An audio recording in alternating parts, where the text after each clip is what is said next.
حضرت آدم سے لے کر جناب عیسیٰ تک آپ سارے انبیاء کو پڑھ لیں، وہ سارے یہی کہتے رہے کہ اللہ کے رسول آنے والے ہیں، اللہ کے رسول آنے والے ہیں، وہ آنے والے ہیں۔ بس فرق اتنا ہے، وہ کہا کرتے تھے آنے والے ہیں اور ہم کہہ رہے ہیں کہ آ گئے ہیں۔ بس ساری امتیں حضور کا ہی ذکر کرتی رہیں۔ وہ کہا کرتے تھے کہ علامہ اسماعیل حقی نے تفسیر روح البیان میں لکھا ہے، امام سیوطی نے الخصائص الکبریٰ میں لکھا ہے، جناب آدم کے انتقال کا وقت آیا تو اپنے بیٹے حضرت شیس کو بلایا اور بلا کر کے فرمانے لگے، شیس میں جا رہا ہوں بیٹے، لیکن یاد رکھنا ساری زندگی ایک کام نہ بھولنا۔ تو حضرت آدم کے صاحبزادے حضرت شیس عرض کرنے لگے، ابا جی وہ کون سا؟ کہنے لگے ہر وقت ہر روز اللہ کے آخری نبی پر درود و سلام پڑھتے رہنا۔ انہوں نے کہا کہ والد گرامی وہ کون ہے؟ تو حضرت آدم کہنے لگے، جب اللہ کریم نے میرے اندر روح پھونکی تھی تو میں نے جنت کے درختوں اور پتوں پر لکھا دیکھا تھا لا الہ الا اللہ محمد الرسول اللہ صلی اللہ علیہ وسلم۔ ہر پیغمبر نے، ہر رسول نے، آپ دیکھیے نا حضرت ابراہیم نے کعبہ بنایا۔ اصل بات یہ ہے کہ ہم حضور کے امتی ہیں، ہم اس طرح قدر نہیں کر پاتے جس طرح وہ لوگ آرزویں کرتے تھے۔ حضرت ابراہیم نے کعبہ بنایا، اللہ کا گھر، اللہ کا گھر۔ یہاں جو آدمی اپنے سگے بیٹے کو بھی گھر بنا کے دیتا ہے وہ بھی اپنی بہو کو کہتا ہے میں نے بنا کے دیا، حالانکہ اپنے بیٹے کو دیا ہے۔ وہ بھی پوتوں کو کبھی کبھی بلا کے کہتا ہے تمہارے باپ نے کیا کمایا، میں نے دیا ہے۔ لوگ عادی ہیں، لیکن میرے عزیز حضرت ابراہیم نے اللہ کا گھر بنایا، اور جب بنا رہے تھے تو انداز یہ تھا کہ حضرت اسماعیل پتھر اٹھا کے لاتے تھے اور جناب ابراہیم خانہ کعبہ کی دیواریں بلند فرماتے تھے۔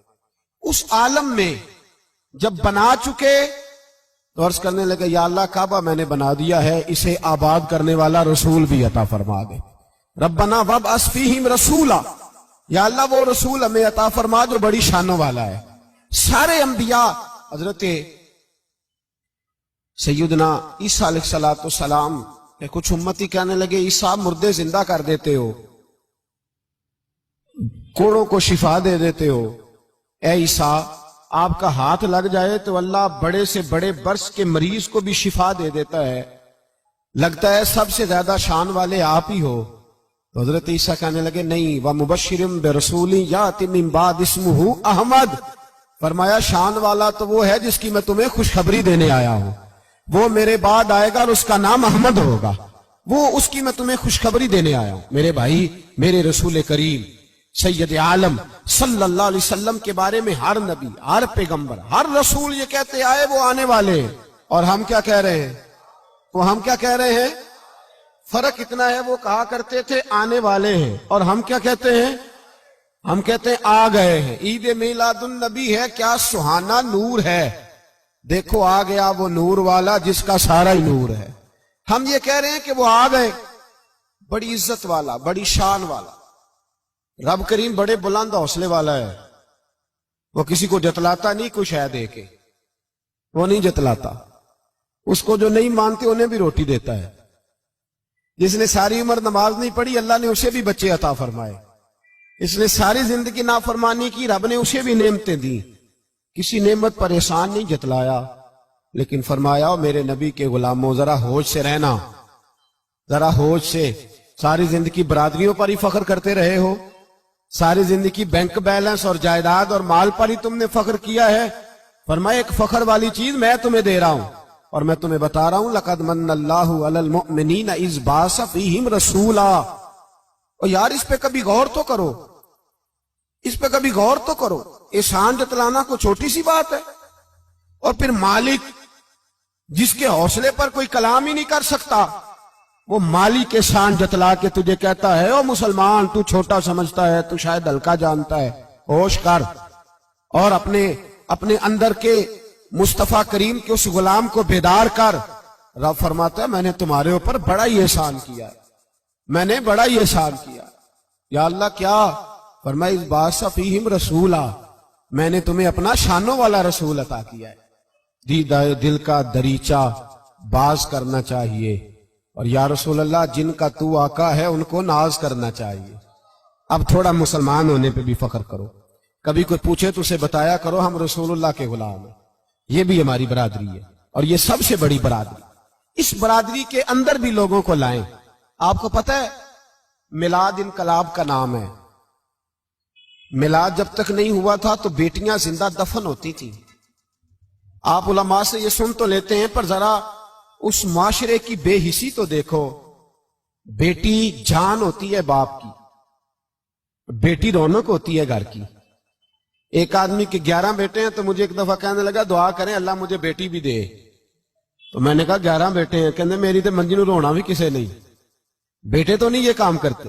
دعا کریں اللہ بیٹی دے, میری چارپائی کے پاس تو کوئی بیٹھے. او بھائی بیٹی جو اتنے وقار والی ہوئی تو آپ پڑھیے نا, حضرت داہیہ کلبی کہتے ہیں میں موجود تھا جب وہ شخص آیا تھا. لوگ 12 ربیع الاول کے اس معاملے کو معمولی واقعہ سمجھنے لگے. نہ بھائی ہم تمہیں پیغام دے رہے ہیں یہ معمولی واقعہ نہیں. حضرت داہیہ کلبی کہتے ہیں اس شخص نے آ کے عرض کی یا رسول اللہ صلی اللہ علیہ وسلم میں نے 100 بچی زندہ دفن کی ہے, زندہ دفن. اور کہتے ہیں میری اپنی بیٹی, میں سفر پہ تھا تجارت پہ تو میرے پیچھے سے میرے گھر میں بیٹی ہو گئی. میری بیوی نے اپنے میکے جا کے چھپا دی. تو میں واپس آیا تو اس نے کہا بچہ ہوا تھا فوت ہو گیا, میں نے دفن کر دیا. جب بچی 4-5 سال کی ہوئی تو مجھے پتا چلا میری بیٹی ہے. کہتے میں اسے لایا اور میں نے اسے کہا میں تیرا باپ ہوں, تجھے تحفہ لے کے دوں گا, کھانا کھلاؤں گا. کہتے ہیں وہ میرے بالوں سے کبھی لپٹتی, کبھی میرے سینے پہ ہاتھ رکھتی, کبھی میرا ماتھا چومتی. پر میں اسے لے گیا اور لے جا کر میں نے گڑھا کھودا اور اس گڑھے میں اس بچی کو جب رکھا, اس نے باہر آنا چاہا تو میں نے اس کے سر پہ ضرب لگائی. جب چوٹ لگائی تو وہ دوبارہ گڑھے میں گری. میرا ویسے وجدان کہتا ہے کہ جب سے میلاد ہو گیا ہے آج کسی باپ کی بیٹی اگر چارپائی سے گر جائے تو شاید وہ ساری رات سو نہ سکے کہ بچی گر گئی ہے میری. کہتے ہیں میں نے چوٹ لگائی سر پہ, خون بہا تو وہ گری, میں نے مٹی ڈالی, وہ ابا جی کہتی رہی. کہتے ہیں جب اس کا وجود چھپ گیا اور اس کے چہرے پر مٹی پڑنے لگی تو اس نے ایک لفظ کہا, وہ لفظ مجھے آپ کے پاس لایا ہے. وہ بیٹی کہنے لگی اے اللہ بتا تیرا رحمت للعالمین نبی کب آئے گا. یا اللہ بڑی بیٹیاں دفن ہو گئیں, بڑی مائیں منڈیوں میں بک گئیں, غریب بڑے لٹ گئے, پریشانیاں بڑی بڑھ گئیں. اللہ بتا نا تو اسے کب بھیجے گا. اب کتنی دیر ہے, اندھیرا بڑا گہرا ہو گیا, اب نہیں جیا جاتا, اب نہیں سہا جاتا, اللہ تو کب بھیجے گا. حضرت داہیہ کلبی کہتے ہیں وہ بتا رہا تھا اور نبی کریم بار بار اپنی چادر کا پلو اٹھاتے تھے اور اپنے آنسو پوچھتے تھے. بار بار چادر کا پلو اٹھاتے تھے اور آنسو پوچھتے تھے, بار بار اٹھاتے تھے آنسو پوچھتے تھے. حضرت داہیہ کلبی کہتے ہیں حضور نے پوچھا تیری جرت کیسے ہوئی, تو حوصلہ کہاں سے لایا. اس نے کہا محبوبہ پتہ نہیں, لیکن قربان جاؤں یا رسول اللہ صلی اللہ علیہ وسلم میں نے آج سویرے آپ کے ایک صحابی کو یہ کہتے سنا ہے کہ وما ارسلناک الا رحمت للعالمین. تو وہ یہ رحمت للعالمین کے لفظ ہیں, یہ تو میں نے اپنی مرتی ہوئی بیٹی سے سنے تھے. تو آج جب میں نے اس کی زبان سے سنے تو میں نے کہا تو انہیں جانتا ہے. کہا جانتا ہوں. کہا مجھے بھی لے چل. تو حضور میں آپ کے دروازے آیا ہوں, رب معاف کر دے گا. تو میرے حبیب نے فرمایا چل پڑھ کلمہ, جو میرا کلمہ پڑھ لے اللہ اس کے سارے گناہ معاف کر دیا کرتا ہے. بھائی غلاموں کے ساتھ ظلم ہوتا. حضرت بلال حبشی, حضرت بلال کے بارے میں بڑے واقعات ملتے ہیں. ایک واقعہ بڑا منفرد لکھا ہے کتابوں میں. حضرت بلال سے لوگوں نے کہا آپ نبی پاک سے متاثر کیسے ہوئے. تو جناب بلال کہنے لگے میں زیادہ لوگوں کو مکے کے لوگوں کو جانتا ہی نہیں تھا, چونکہ میری ڈیوٹی تھی گھر میں کام کرنے کی اور مجھے سخت سزا ملتی تھی امیہ بن خلف کی طرف سے. بلکہ تحقیق یہ ہے کہ یہ عبداللہ بن جدان کے غلام تھے. امیہ بن خلف نے تو جب انہوں نے کلمہ پڑھا تو پھر خریدا. عبداللہ بن جدان کہنے لگا میں فارغ نہیں, آپ لے لیں, آپ اس کو سزائیں دیں.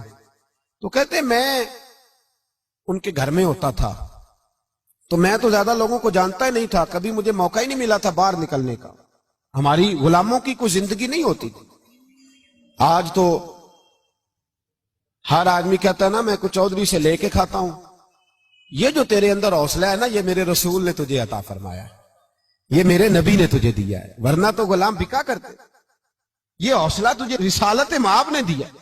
حضرت بلال کہتے ہیں میں ایک دن مجھے بخار چڑھ گیا بڑا تیز، میں لوگوں کو جانتا نہیں تھا، فرماتے مجھے تیز بخار چڑھ گیا تو ٹھنڈ بڑی سخت تھی، میرے مالک نے مجھے کئی کلو جو دیے پیسنے کو چکی پہ، کہتے میں بیمار تھا تو میں نے کچھ دوائی لی جو اس وقت موجود ہوتی تھی، تو میں نے ایک لحاف لیا، دودھ پیا تو مجھے نیند آ گئی، جب میں سویا تو میرا مالک آ گیا، اس نے آ کر کے مجھے سوئے ہوئے دیکھا تو کھینچ کر کمبل اتارا، رضائی اتاری، لحاف اتارا، کہنے لگا اب تیری سزا یہ ہے کہ تو کھلے میدان میں بیٹھے گا، وہاں چکی پیسے گا، اور دوسری سزا یہ ہے کہ تجھے قمیض پہننے کی بھی اجازت نہیں۔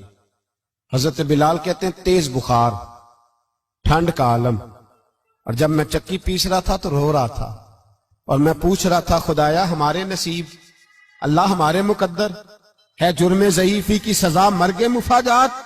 سیدنا بلال حبشی رضی اللہ تعالیٰ عنہ فرماتے ہیں میرے دروازے کے قریب سے رسول پاک گزرے اور مجھے ہائے ہائے کرتے دیکھا تو دستک دی، میں نے کہا کون ہے؟ دروازہ کھلے آ جاؤ۔ محبوب اندر آئے تو پوچھنے لگے کیوں رو رہے ہو؟ میں نے کہا جاؤ اپنا کام کرو، یہاں دکھ سارے پوچھتے ہیں مداوا کوئی نہیں کرتا، یہاں تقریریں سارے کرتے ہیں، حقوق غریباں پر بات سارے کرتے ہیں، مداوا کوئی نہیں کرتا، جاؤ اپنا کام کرو۔ کہتے ہیں میں نے سخت جملے کہے معاذ اللہ، حضور چلے گئے، اور جب حضور جا رہے تھے تو میں کہہ رہا تھا بس جا رہے ہو نا، میں نے پہلے ہی کہا تھا جاؤ۔ کہتے ہیں قربان جاؤں، تھوڑی دیر گزری تو اللہ کے رسول کے ہاتھ میں گرم دودھ کا پیالہ تھا، کھجوریں تھی، حضور تشریف لائے اور کریم رسول نے مجھے کھجوریں دی، دودھ پلایا اور کہا چل جا کمبل میں بیٹھ جا۔ تو میں نے کہا چکی کون پیسے گا، وہ تو بڑا مارے گا۔ کہتے ہیں لوگو اس نبی کا میلاد اور معراج بھول نہ جانا، اس رسول پاک کی محبتوں میں کمی نہ آنے دینا، اس محبوب کا نعرہ ساری دنیا میں لگا دینا۔ فرماتے ہیں میرے حبیب کے میں قربان جاؤں، مصطفیٰ کریم نے فرمایا تو بیٹھ رضائی میں اور آج تیرے حصے کی چکی میں پیسوں گا۔ کہتے ہیں ساری رات حضور چکی پیستے رہے، ساری رات۔ سویرے میں اٹھا اور میرے حبیب پاک نے مجھے وہ سارا کچھ دیا اور خود چلے گئے۔ اگلی رات پھر آئی تو حضور پھر آ گئے، مجھے پھر رضائی میں لٹایا، دودھ پلایا اور ساری رات چکی پیسی۔ کہتے ہیں بس تیسرے دن حضور چکی پیس کے جانے لگے تو میں نے قدم تھام لیے، میں نے کہا بیبا دنیا ساری جھوٹ بولتی ہے، زمانہ سارا غلط کہتا ہے، جو غلاموں کے حصے کا کام کرے وہ اللہ کا سچا رسول ہوا کرتا ہے۔